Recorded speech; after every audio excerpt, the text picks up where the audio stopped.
আজকের ভিডিওটা হচ্ছে আপনার যদি সিম অন্য কারোর ডকুমেন্টে যদি অন্য কোনো ব্যক্তির ডকুমেন্টে যদি সিমটি থাকে আপনার ডকুমেন্টে কীভাবে নিয়ে আসবেন এবং সেই সিমটি আপনি অন্য কোম্পানি থেকে যেমন জিও থেকে এয়ারটেলে কীভাবে নিয়ে আসবেন এবং আপনার সিমটি যদি ব্ল্যাকের হয়ে থাকে আপনি কীভাবে ডকুমেন্টে নিয়ে আসবেন।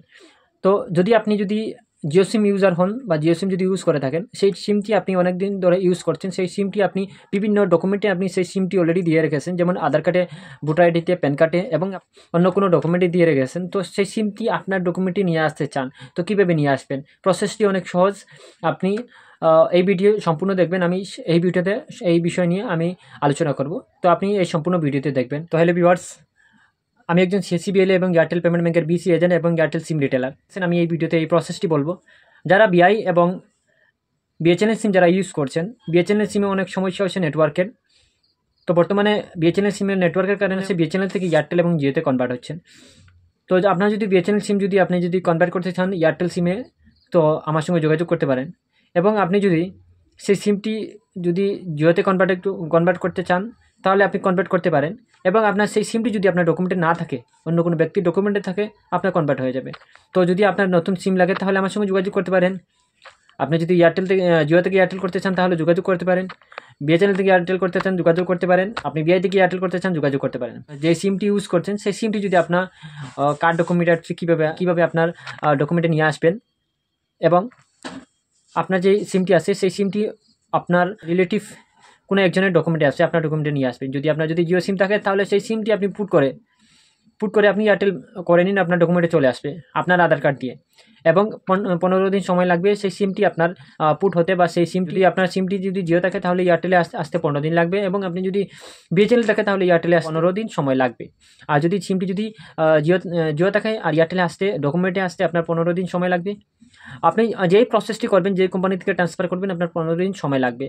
অতএব আপনার সিমটি চেঞ্জ হবে না। এবং আপনি ডকুমেন্ট করতে যদি চান তাহলে আপনার সিমটি কনভার্ট করতে হবে। আপনি যে কোনো এক কোম্পানি থাকলে অন্য কোম্পানি আপনি যেতে হবে। যেমন এয়ারটেলে থাকলে আপনি জিও থেকে যেতে হবে, জিও থাকলে এয়ারটেলে আসতে হবে, বা বিএসএনএল থাকলে এয়ারটেলে আসতে হবে বা জিওতে আসতে হবে।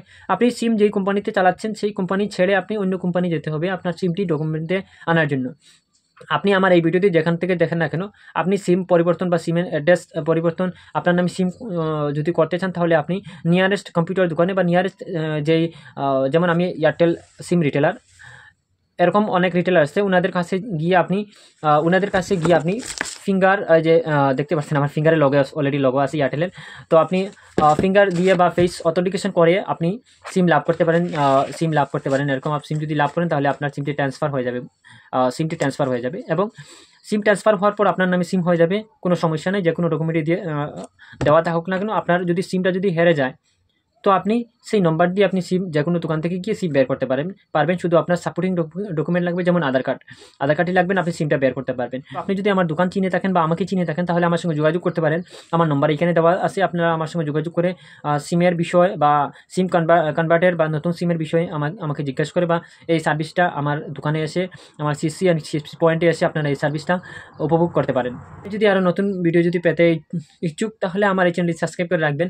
আমি যখন ভিডিও আপলোড করব সর্বপ্রথম আপনার মোবাইলে চলে যাবে এবং আমার ভিডিওটি আপনি দেখতে পারবেন। এবং এই ভিডিওটি যদি ভালো লাগে তাহলে কি লাইক করবেন। পরবর্তী ভিডিও পাওয়ার জন্য চ্যানেলটি সাবস্ক্রাইব করে রাখবেন অবশ্যই। ধন্যবাদ। আপনারা আমার এই পুরো ভিডিও দেখার জন্য কোনো কিছু জিজ্ঞাসা করতে হয় কল করবেন এবং কমেন্ট করবেন।